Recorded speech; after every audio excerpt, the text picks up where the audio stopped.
The public news 24 में आप सभी का स्वागत है। दोस्तों, जैसा कि समय समय पर हम आपको अपने एक ऐसी न्यूज़ से अवगत कराते रहते हैं जो समाज कल्याण के लिए विशेष रूप से भागीदार बनता है। हम द पब्लिक न्यूज 24 के माध्यम से ऐसे मुद्दे भी उठाते रहे हैं। डायरेक्ट लाइन होता है समाज के उन वर्ग से होता है जिनको कोई ध्यान नहीं दे रहा है या कोई भी मीडिया उसको टीआरपी न होने के कारण ध्यान नहीं देती है। द पब्लिक न्यूज 24 आज एक ऐसा खुलासा करने वाली है जो आने वाले समय पर उन सभी लोगों का आँख खोल देगी जो उस चीज़ों पर अंधे बने हुए हैं। आज हमारा सबसे पहले न्यूज़ चालू करने या खुलासा करने से पहले मैं बताना चाहूँगा, हमारा विरोध किसी भी धर्म, जाति या संस्था से नहीं है। हमारा विरोध उसमें काम करने वाले जो कुछ लोग हैं या ऐसे वर्ग हैं जो उस पद का गलत उपयोग कर रहे हैं या उस नीति का गलत यूज़ करते हैं। आज का जो हमारा मुद्दा है, महाराष्ट्र में जैसा कि आप देख रहे हैं 10 दिन से गणपति जी का पूजा अर्चना चल रहा है। तमाम जगह पंडाल लगे हुए हैं, लोग भक्तों का तांता लगा है दर्शन करने के लिए। उन्हीं में से एक है लाल बाग के राजा। बहुत पुरानी मान्यता है कि उनका दर्शन करने से आपकी मन्नतें पूरी होती हैं। लेकिन आखिर उसका इतिहास क्या है? उसके दर्शन की परंपरा कब से चल रही है? आज हम एक ऐसे जो नेता हैं, तो द पब्लिक न्यूज़ 24 में आज हम एक ऐसे शख्सियत से रूबरू कराने वाले हैं जो बहुत ही युवा हैं, उन लोगों के लिए न्याय के लिए लड़ते हैं जो एक ऐसे वर्ग से बिलोंग करते हैं जिनके लिए कोई आवाज़ नहीं उठाता है। आज मैं ऐसे शख्सियत से इंट्रोड्यूस कराने वाला हूं मैं। तो सनी जी, सबसे पहले आप तो युवा वर्ग के लिए एक प्रेरणा का स्रोत बने हुए हैं। सबसे पहले मैं आपसे जानना चाहूँगा कि आप जो स्टैंड करते हैं उन परिवारों के लिए, आपने कब से अपनी राजनीति में अपना करियर शुरुआत किया? देखिए, मैं तो एक समाज सेवक हूँ और समाज सेवक को एक जोड़ लगती है राजनीति की, तो मेरे सारे राजनीतिक दलों के साथ बहुत ही अच्छे संबंध है और मैं ठाणे जिला मच्छीमार संगठन का अध्यक्ष हूँ। कोई समाज का प्रतिनिधित्व करता हूँ। ससुंडॉक में भी हमारे बहुत सारे अनस्किल्ड जो असंगठित कामगार हैं, उनकी भी हमारी यूनियन चलती है। तो एज ए यूनियन लीडर करके मेरे पास बहुत सारे प्रश्न आते हैं, बहुत सारे क्षेत्रों से। तो हर एक क्षेत्र में अपनी कहीं ना कहीं तो पहचान निकलती ही है और काम लोगों के लिए करना पड़ता है। तो लोक कल्याण के लिए हम सारे क्षेत्रों में अ, ऊंचे लेवल के लोगों के साथ में काम करते हैं। सनी जी, मैं आपसे जानना चाहूँगा सबसे पहले तो कि आज जो हमारा मुद्दा है लाल बाग के राजा, जो बहुत ही सुर्खियाँ बटोर रहा है और कुछ दिन पहले ही बहुत सारे तामझाम देखने को मिले। बदसलूकी का देखने गया, भक्तों के साथ मारपीट का, बदसलूकी का देखा गया। तो सबसे पहले तो मैं उस मुद्दे पर जाऊँगा, लेकिन सबसे पहले मैं जानना चाहूँगा कि महाराष्ट्र में लाल बाग के राजा जो मंदिर का स्थापना हुई, कब से हुई और इनको स्थापित करने वाले कौन थे? हाँ, लाल बाग के राजा का ये अभी 89 इयर्स चल रहा है। लाल बाग का जो फिश मार्केट है, वहाँ पे कोली महिलाओं ने गणपति बप्पा की स्थापना की थी, लाल बाग के राजा की। और उसके बाद ट्रेंड बदलते गया।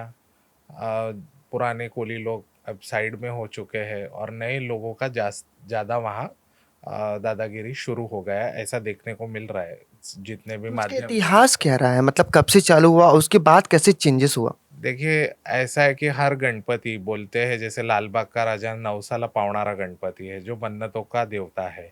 लेकिन ऐसा ये मान्यता लोगों ने, न्यूज़ चैनल ने और सेलिब्रिटीज़ ने ऐसी मान्यता बना दी है, जबकि आपका घर का गणपति भी आपका मनोकामना पूर्ण करता है। हुँ, हुँ। लेकिन लोग अपने घर में गणपति रख के बाहर के गणपति का दर्शन लेते हैं। ये बहुत ही अजीब बात लगती है।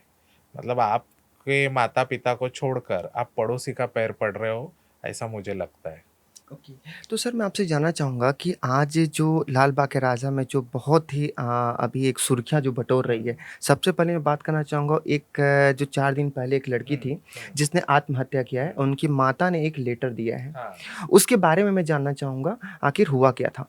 एक्चुअली वो लेटर मैंने पढ़ा था सोशल मीडिया और सारे न्यूज़ चैनल्स में वायरल हुआ था वो लेटर। वो लड़की ने आत्महत्या किया कि वो नवस का एक लाइन है जहाँ मन्नतों का लाइन बोलते हैं, वहाँ वो लोग कुछ 30 आवर्स वो लाइन में वो लोग रुके थे। उनके साथ बदसलूकी हुई तो वो लड़की ने आत्महत्या की। ऐसा उस पत्र में लिखा था, लेकिन लाल बाग के राजा के मंडल ने ये न्यूज़ का खंडन किया है। लेकिन अगर ये खंडन किया है तो फिर ये सारे राष्ट्रीय चैनल्स पे क्यों चला? हुँ, हुँ। ये भी एक प्रश्न है। और अभी तो ऐसा देखने को मिलेगा कि 2 साल कोविड के थे, तो 2 साल कोविड के थे तो लोग गणेश उत्सव मना नहीं सके। तो इस बार जो गणेश उत्सव मना उसमें भारी भड़कम भीड़ आ गई। और मुझे ऐसा लगता है भारी भड़कम भीड़ आ गई, लेकिन उसको टैकल करने के लिए मंडल के पास कोई भी योजना नहीं थी। तो सनी जी, मैं आपसे जानना चाहूँगा कि जो पहले अभी 8 से 10 सालों में जो चेंजेस देखने को मिला है लाल बाग के राजा में, या संगठन बनना हो, या प्रेसिडेंट बनना हो, या मंडल का गठन करना हो, आपको क्या लगता है क्या चेंजेस दिखा इस बार? अभी आप देखेंगे तो पिछले साल आई थिंक जो लाल बाग के राजा के मंडल के अध्यक्ष पद के लिए इसीलिए झगड़ा होता है ताकि वो आने वाले चुनाव में आमदारकी के उम्मीदवार बन सके। आप बहुत बड़ा खुलासा कर रहे हैं, हाँ, क्या इट इसका इज द प्रूफ रियल आपके फैक्ट। पास है? नहीं, it is the real fact. लोग मंडलों के अध्यक्ष इसलिए बनते हैं ताकि उनको चुनाव में उसका कुछ फायदा हो सके, वो नगर सेवक बन सके या आमदार बन सके या खासदार बन सके। ऐसे मंडलों को जब लोग प्रतिनिधित्व करते हैं तो इससे पॉलिटिकल बार्गेनिंग बढ़ती है। तो सनी जी, आप भी एक युवा नेता हैं। मेरा सबसे पहला सवाल है, ज़ाहिर-सी बात है कि जब आप एक क्वेश्चन उठा रहे हैं कि वहाँ प्रेसिडेंट का इलेक्शन सिर्फ़ आमदार या चुनाव लड़ने के लिए होता है, तो क्या आप भी एक क्वेश्चन सिर्फ़ इसलिए लड़ रहे हैं ताकि आपको पॉपुलैरिटी मिल सके? नहीं, नहीं, नहीं। सर जी देखिए कैसा है कि गणपति जब राजा बोलते हैं तो राजा के लिए सारी प्रजा सेम होनी चाहिए। और मुझे ऐसे निदर्शन में आया है कि मैं जब वहाँ पे गया था तीसरे दिन के लिए, तो उधर ऐसा है कि वीवीआईपी कल्चर जो चल रहा है, मतलब वहाँ कार्तिक आर्यन आ गया या कोई नेता आ गया या कोई अभिनेता आ गया। अभी हाल ही में देश के गृह मंत्री भी वहाँ आए। तो मतलब उनके लिए एक अलग तरीके का तामझाम था। और पब जो कॉमन मैन है, उसके लिए एक अलग तरीके के अगर आपको मेरे को पूछेंगे, तो मैं आपको बता सकता हूँ कि मुंबई का कोई भी आदमी लाल बाग के दर्शन को नहीं जाता है। मेरा सवाल है, डायरेक्ट है, आखिर आप आज ही के दिन ये मुद्दा जो बता रहे हैं लाल बाग के राजा वीआईपी कल्चर, आखिर वीआईपी कल्चर आज का नहीं, 1 साल का 2 साल का नहीं है। ये वीआईपी कल्चर देखा 10 से 15 साल का देखा जा रहा चलता है। है। तो आज ही आप सवाल क्यों उठाए? इससे पहले आपने सवाल क्यों नहीं उठाया? नहीं, अभी देखिए मैं जब वहाँ गया था तो मैंने बहुत सारे लोगों से मैं वहाँ मिला, बहुत सारे लोगों की व्यथा मैंने सुनी वहाँ। और मुझे ऐसा लगता है कि कहीं तो भी लोगों ने जब अपमान करके लेने के लिए ऐसी जगह क्यों जाने का? देखिए सिद्धिविनायक मंदिर भी है, लेकिन वहाँ आपको 30 आवर्स लाइन में लगने की ज़रूरत नहीं है। वहाँ आपका दर्शन आराम से हो जाता है, जबकि वो मुंबई के हमारे ग्राम देवता है, हमारे आराध्य दैवत है। तो लालबाग में ऐसा क्या चमत्कार है जो लोग उधर जा रहे हैं? और जा रहे, मार भी खा रहे, लाइन में धक्का-मुक्की हो रही है और ऊपर से आपका इंसल्ट किया जा रहा है। लालबाग के मंडलों के जो स्वयंसेवक है, वो तो यहाँ का लालबाग के है ही नहीं, वो तो सब बाहर से आ रहे हैं। अब वहाँ जो मंडल में आई कार्ड बनता है, जो आपको देते हैं लालबाग का राजा स्वयंसेवक, वो आई कार्ड 30-30 रुपए में बाहर बिक रहा है, मंडल के बाहर। तो कोई भी आदमी वो आई कार्ड लेके उसका मिसयूज़ कर नहीं, तो सकता है। आपका सवाल किस पर है सर?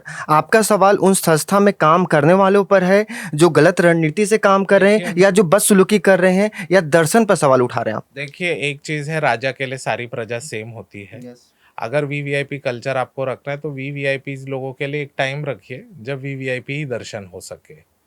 अगर वीवीआईपी आ रहा है और कॉमन मैन को रुकाया जा रहा है हर जगह, तो this is wrong thing. Yes दोस्तों, जैसा कि आप जानते हैं कि आज हम मुद्दा जो हमारा चल रहा है वीवीआईपी कल्चर। हमने पहले बताया था हमारा जो ये न्यूज़ है किसी संस्था या किसी की आस्था पर चोट पहुंचाने के लिए नहीं है। हमारा जो ये न्यूज़ है वीवीआईपी कल्चर, जो भी 4 दिन पहले मैं आपको बताना चाहूँगा, जो सभी न्यूज़ चैनल का हेडलाइन बना था और वायरल भी हुआ था। 4 दिन पहले एक लड़की अपनी मन्नत को पूरा करने के लिए लाइन पर लगी थी 30 घंटे से ज़्यादा, लेकिन दर्शन और बदसलूकी उसके साथ किया गया वहाँ पर जो काम करने वाले हैं, जो व्यवस्थापक हैं, उनके द्वारा। इस व्यवस्था में पढ़कर उसने मानसिक या डिप्रेशन में आकर अपने आप को आहत किया। उनकी माताजी ने एक लेटर दिया वहाँ के व्यवस्थापक को कि उनकी बेटी के साथ ये हुआ है, और ये लेटर लिखने का मतलब ये नहीं था कि उन पर क्वेश्चन उठाया जा रहा है। उनका मतलब था कि ऐसी व्यवस्था की जाए ताकि ऐसा अभद्र व्यवहार दोबारा किसी भी महिला के साथ ना हो, क्योंकि राजा का काम होता है सभी प्रजा का ख्याल रखना, वहाँ पर न छोटा होता है न बड़ा होता है। दर्शन का अधिकार जितना वीवीआईपी, कल्चर, सेलिब्रिटी, उद्योगपति और मंत्रियों को है, उतना ही हक महाराष्ट्र और देश के हर उस इंसान का है जो उनके दर्शन करने जा रहा है। तो मैं सबसे पहले सर आपसे सवाल जो मेरा अगला रहेगा, आप क्या वीवीआईपी कल्चर के खिलाफ हैं? जैसा कि आपने बताया कि उद्योगपति को पहले मौका मिलता है, सेलिब्रिटी आते हैं तो पहले मौका मिलता है, या कि पुलिस के बड़े अधिकारी आते हैं उन्हें मौका मिल जाता है। जब वो आते हैं तो भीड़ को पूरा किनारे कर दिया जाता है। क्या आपको लगता है किस हद तक इस चीज़ों को आप सही मानते हैं? देखिए, ये सब कल्चर जो है, मैंने जैसे अभी बोला कि इसके लिए एक टाइम निश्चित करना चाहिए मंडल ने, और वीवीआईपी लोगों को दर्शन देने में कोई तकलीफ नहीं है। चलिए, वो बिजी शेड्यूल रहता है, लेकिन एक टाइम डिसाइड कीजिए, 2 से 4 या 1 से 3, 3 से 5, ऐसा कुछ तो टाइम स्लॉट उनके लिए देना चाहिए। तो वीवीआईपी उसमें, अभी मैं आपको बताता हूँ, जब मैं वहाँ गया था तो मेरे 4 लोगों को बाहर ही रुकना पड़ा, और उन्होंने सिर्फ मुझे ही दर्शन करने का मौका दिया। जबकि आपको बताता हूँ कि कोई समाज का मैं नेता हूँ, उनका प्रतिनिधित्व कर रहा हूँ, मैं उनकी बातें शासन दरबार तक लेके जा रहा हूँ। तो वहाँ मैंने जब देखा कि वहाँ पे गेट पर ताले लगाए गए हैं, और ताले की चाबी खुद के पास स्वयंसेवकों ने रखी है। जब कोई बड़ा उद्योगपति आता है तब वो ताले की चाबी खोलते हैं और अंदर लेके जाते हैं। ये मैंने खुद ने अनुभव किया है। और लोगों को बोलते हैं नहीं, ताले की चाबी मिल नहीं रही है, वो खो गई है। यहाँ तक कि आप जो चप्पल पहन के जा रहे हैं, आप वापस आपके चप्पल भी पहनने के लिए नहीं आ सकते रिटर्न।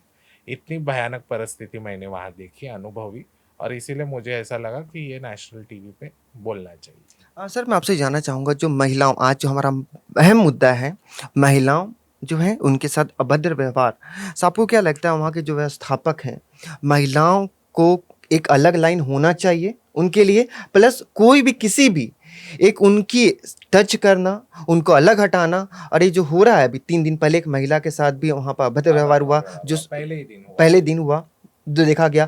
फिर एक और जो है मंडल में, जहाँ पास एक भक्त के द्वारा मारपीट किया गया चिंचपोकली में, जहाँ पर बोला गया चोरी का लगाकर। आखिर एक भक्त भीड़ में क्या चोरी करने जाएगा, पहली बात उठती है। तो कैसा आपको लग रहा है कि इसमें खामियां और गलती किसकी है? अभी मैं आपको बताऊं कि जो महिला सक्षमीकरण की बातें करने वाले जो जितने भी महिला नेता है, एक भी महिला नेता ने इस बारे में मुद्दा उठाया नहीं कि महिलाओं के लिए अलग लाइन होनी चाहिए वहाँ पर। वहाँ कुछ प्रेग्नेंट महिला भी मुझे मिले, वहाँ कुछ महिला अपने न्यूबॉर्न बेबीज को लेके भी आए थे दर्शन के लिए। तो उनके लिए कुछ अलग व्यवस्था करनी चाहिए। कोई कोई 30-30 घंटे लोग रुक रहे हैं, वहाँ नहीं प्रॉपर टॉयलेट का इंतजाम है। आपको एक बात बताता हूँ, अगर इतनी गर्दी है, इतना आपको पता चल रहा है कि अभी क्लाइमेट में भी बहुत सारे चेंजेस आए हैं, तो उसके वजह से anyone can get asthma attacks also.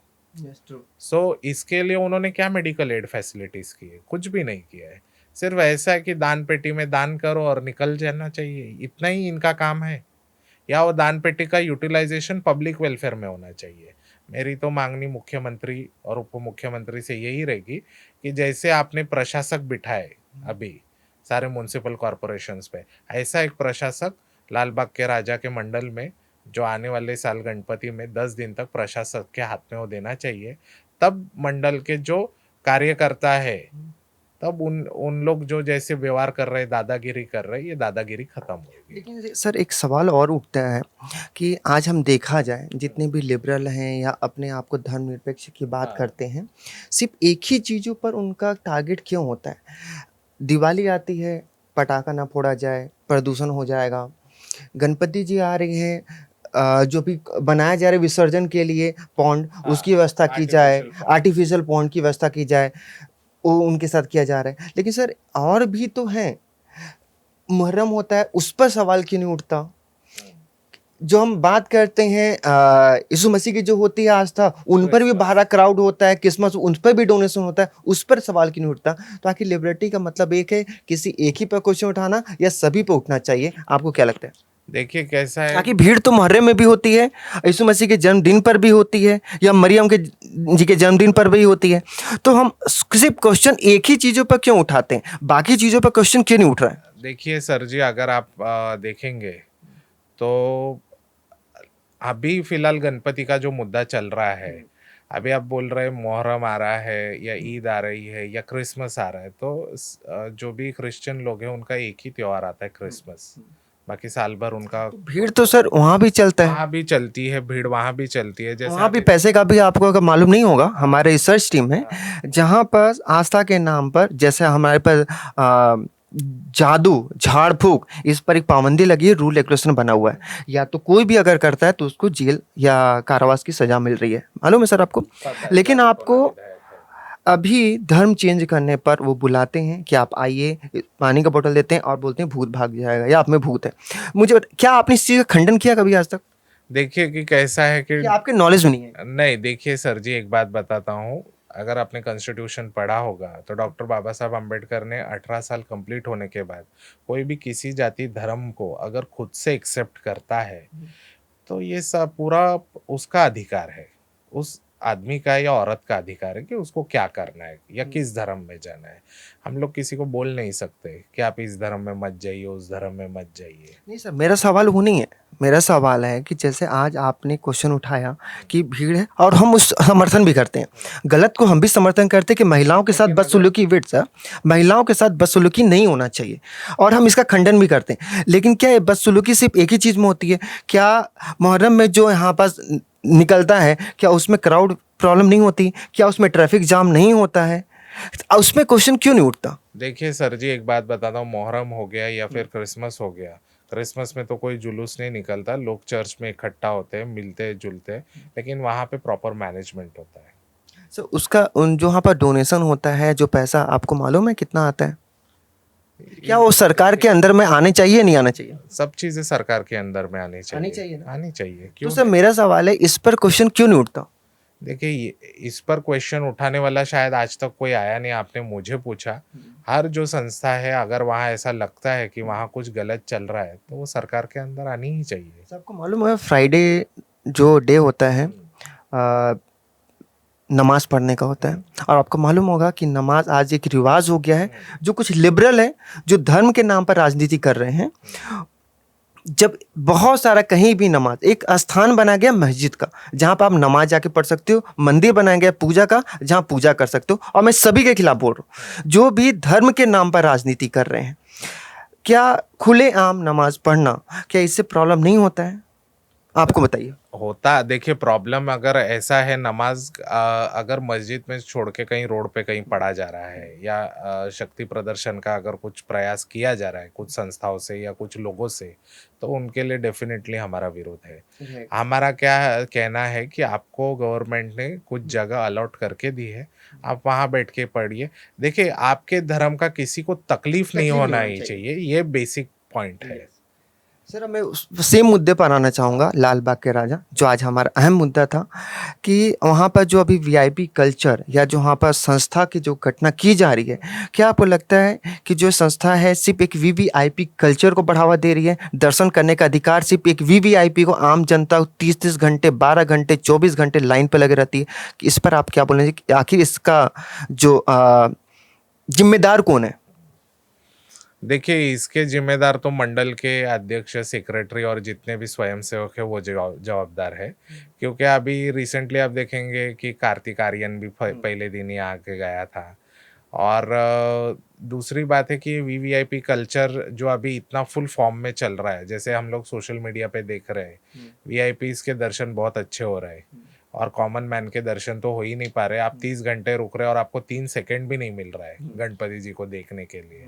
तो मुझे ऐसा लगता है कि आने वाले वक्त में गवर्नमेंट ने इसके ऊपर कुछ अच्छे से उपाय योजना करने चाहिए। हमारे जैसे सामाजिक कार्यकर्ताओं को या सामाजिक संगठनों को आमंत्रित करके हमारे जो भी सजेशन ऑब्जेक्शंस है, इसके ऊपर गौर डाल के अच्छे से अच्छा दर्शन गणपति जी का होए, ऐसा कुछ योजना उन्होंने बनाना चाहिए। दूसरा सर, जो पैसा है राजा, आखिर आपको क्या लगता है लाल बाग के राजा जहाँ पर हम पूजा अर्चना करते हैं, एक राजा से अपनी मन्नतें पूरी करने जाते हैं कि हमारी जो प्रॉब्लम उसका सॉल्यूशन मिले, लेकिन वहाँ की जो प्रजा है, जो हमारे रिसर्च टीम गया आसपास गलियों में घूमा, ना वहाँ टॉयलेट की प्रॉपर व्यवस्था है, टॉयलेट तो है ही नहीं। ना ही आसपास वहाँ जो रहने वाले साफ सफाई वहाँ रखा जा रहा है, और न ही वहाँ पास जो झुग्गी झपड़ियाँ हैं उनके लिए रहने की अच्छा व्यवस्था की जा रही है। तो क्या सर आपको क्या लगता है इस पैसे का यूटिलाइज क्या आम परिवार के लिए हो रहा है या कहाँ किया जा रहा है? देखिए, मुझे ऐसा लगता है कि सर जी आपने जो बहुत अच्छा मुद्दा उठाया है, एक्चुअली वहाँ टॉयलेट, ड्रिंकिंग वाटर और मेडिकल एड की जो फैसिलिटीज़ है, क्योंकि वहाँ की गलियाँ बहुत छोटी-छोटी गलियाँ हैं और लाल बाग के राजा को मंडप में एक्सेस करने के लिए पीछे की बहुत सारे गलियाँ इंटरकनेक्टेड है वहाँ हुँ, पर। तो अगर आपको वीवीआईपी दर्शन लेना है तो आपको वहाँ पे एक जैन रेसिडेंसी मसाला मार्केट है, वहाँ जाना पड़ेगा। जहाँ मेन मंडप है लाल बाग के राजा का, हुँ, हुँ, वहाँ से आपको सिर्फ मुख दर्शन करने को मिलता है। हुँ, उसमें भी इतना भीड़ होता है कि अगर एक आधी आदमी के साथ कुछ इमरजेंसी हो जाती है, तो उसको मेन रोड पे बाहर आने के लिए ऑलमोस्ट कम से कम आधा घंटा तो लग ही जाएगा। हुँ, तो इतना उन्होंने फैसिलिटी करना चाहिए या फिर ये छोटे-छोटे पॉइंट्स उन्होंने जितने भी हमारे बीएमसी के डॉक्टर्स हैं उनको लेके, पैरामेडिकल स्टाफ्स को लेके, थोड़े से ऐसे जो हेल्थ के बारे में इश्यूज़ है, ये उठाना चाहिए क्योंकि उधर एक तो प्रॉपर वेंटिलेशन नहीं है, हुँ, जगह छोटी है, ये भी एक बहुत बड़ा प्रॉब्लम है। इसकी वजह से जब भीड़ ज़्यादा हो जाती है, तो कंट्रोल के बाहर चला जाता है। हुँ, तो जब कंट्रोल के बाहर चला जाता है, तो हमारे पास होम गार्ड्स है या हमारे एनसीसी कैडेट्स जो हुँ, है, इनका उन्होंने मदद लेना चाहिए हुँ, हुँ, हुँ, और प्रॉपरली सबको दर्शन होना चाहिए, इसका उन्होंने ध्यान रखना चाहिए। हुँ, कि लाल बाग का राजा जब मैं दर्शन करने गया, तो वहाँ पे महिला बाउंसर्स को रखा गया है हुँ, और ये बहुत ही इम्पोर्टेंट टॉपिक है कि वहाँ वीआईपी में भी महिला बाउंसर्स हैं और जो उनको नॉर्मल पब्लिक दर्शन करता है, हुँ, वहाँ भी महिला बाउंसर्स हुँ, हैं। अब ये महिला बाउंसर्स आपके शरीर पर हुँ, हाथ लगा को आपके ज़बरदस्ती आपको खींच रहे हैं। हुँ, अगर हम में कि ने किसी को एक महिला को गलती से हाथ लगा दिया या हुँ, धक्का लगा दिया, हुँ, तो महिला विनय भंग का आरोप करते हैं। हुँ, तो आप मुझे बताइए कि अगर एक पराये पुरुष पर कोई महिला ज़बरदस्ती हाथ डाल के उसको खींच रही है, तो ये विनय भंग का प्रकार नहीं क्या उस पुरुष के साथ? ट्रू, विनय भंग क्या सिर्फ़ महिलाओं के साथ ही हो रहा है? हुँ, ये मेरा एक मुद्दा है, मैंने वहाँ पे उनको चिल्लाया भी, "you don't have any right to touch anyone's body." हुँ, महिला वहाँ आंग पर आ रहे हैं और आपको खींच रहे हैं, या आप वीडियोज़ में देख सकते हैं। हुँ, हुँ, वहाँ ग्रे कलर के ड्रेस में एक प्राइवेट फर्म है, उसको वो ठेका दिया गया है, जहाँ महिला खींच रही है। हुँ, हुँ। तो एक पुरुष का ये विनय भंग नहीं हो रहा है क्या? मेरा ये प्रश्न है इनसे। ये बहुत बड़ा सवाल उठाया है कि आखिर जो एक बाउंसर रखा गया है या ऐसी संस्था रखी है सिक्योरिटी के लिए, तो महिलाओं का जो बाउंसर है वो महिलाओं के लिए होना चाहिए हाँ, और पुरुष के लिए अलग व्यवस्था होनी चाहिए। एग्ज़ैक्टली। आखिर इतनी भीड़ में आपने अगर भीड़ देखा होगा, हमारी फुटेज आप देख सकते हैं कि किस प्रकार भीड़ लगा है और किस प्रकार महिला पुरुष को एक ही लाइन में रखा जा रहा है, जिसमें कुछ भी अनहोनी हो सकती है। क्योंकि भीड़ का ना कोई शकल होता है और ना कोई मुहिम होता है। भीड़ कभी भी रुद्र रूप ले सकती है। और जैसा कि आपने देखा है कि पिछले कई समय में बहुत सारे ऐसे वारदात हो गए हैं जिसमें टच करने का, बदसलूकी करने का, मारपीट करने का ये सब मुद्दा आते रहा है। तो मैं महाराष्ट्र सरकार से यह गुजारिश करूँगा और वहाँ के जो प्रबंधन है उनसे गुजारिश करूँगा कि महिलाओं की सेफ्टी को ध्यान में रखते हुए महिलाओं के लिए एक अलग व्यवस्था की जाए। साथ ही जो 30 घंटे 12 घंटे की लाइन लगती है उसमें उनके लिए मेडिकल की व्यवस्था, डॉक्टर्स की व्यवस्था और टॉयलेट जैसे जो इम्पोर्टेंट चीज़ें हैं, जो मौलिक अधिकार रखता है हर इंसान, ड्रिंकिंग वाटर का, शौचालय का, उसकी व्यवस्था होनी चाहिए। जो इतना जो दान आ रहा है जिसका हम वीडियो फुटेज भी देख सकते हैं कि एवरी डे करोड़ रुपए से ज़्यादा का डोनेशन आता है। आखिर जब इतने सालों से पैसा आ रहा है उस चीज़ों का वहाँ की जनता के लिए या जो वहाँ दर्शन करने आ रहे हैं उनके लिए कितना यूटिलाइज़ किया जा रहा है। हम तमाम तरह के देखते हैं, बहुत सारे एनजीओस हैं, बहुत सारे हॉस्पिटल हैं, कैंसर डिपार्टमेंट, वहाँ पर पैसे उनके हॉस्पिटल खर्च होते हैं। लेकिन आम पब्लिक को उससे कितना बेनिफिट हो रहा है आज तक किसी भी चैनल में नहीं देखा गया है। मैं सरकार से गुजारिश करूंगा कि ये पुकार एक युवा वर्ग की नहीं है, एक चैनल की नहीं है। हम आम जनता की आवाज़ बन के आपसे क्वेश्चन पूछना चाहते हैं, क्या बप्पा का दर्शन का अधिकार सिर्फ एक वीवीआईपी कल्चर, उद्योगपति और सेलिब्रिटी को है या आम जनता को भी है? क्या भगवान भी फ़र्क करके दर्शन देते हैं आम जनता को या वीवीआईपी को? सवाल बहुत गंभीर है और इसमें आम जनता जो है मैं उनकी राय भी जानना चाहूँगा। आखिर आपकी राय क्या है? क्या आप इस कल्चर का समर्थन करते हैं या इसका विरोध करते हैं? हमारे कमेंट बॉक्स पर जाकर आप अपना कमेंट दीजिए। हम इसी तरह के मुद्दे को लगातार अपने चैनल के माध्यम से उठाते रहेंगे, जिसमें पब्लिक का कल्याण हो और महिला सेफ्टी हो। क्योंकि इस टाइप की जो घटना अगर दोबारा होते रही, जैसा आपने देखा कि आप तमाम तरह के न्यूज़ चैनल देखेंगे जिसमें कोई टीआरपी नहीं मिलेगा, उसको चलाया नहीं जा रहा है, लेकिन बहुत सारी बदसलूकी की जा रही है उन दर्शक जो दर्शन करने आ रहे हैं भक्तजन के साथ में। हमारा मुहिम इसी प्रकार चलता रहेगा जब तक इन सभी का व्यवस्थापित न कर दिया जाए और एक परमानेंट सॉल्यूशन न मिले। तो बने रहिए द पब्लिक न्यूज़ 24 के साथ।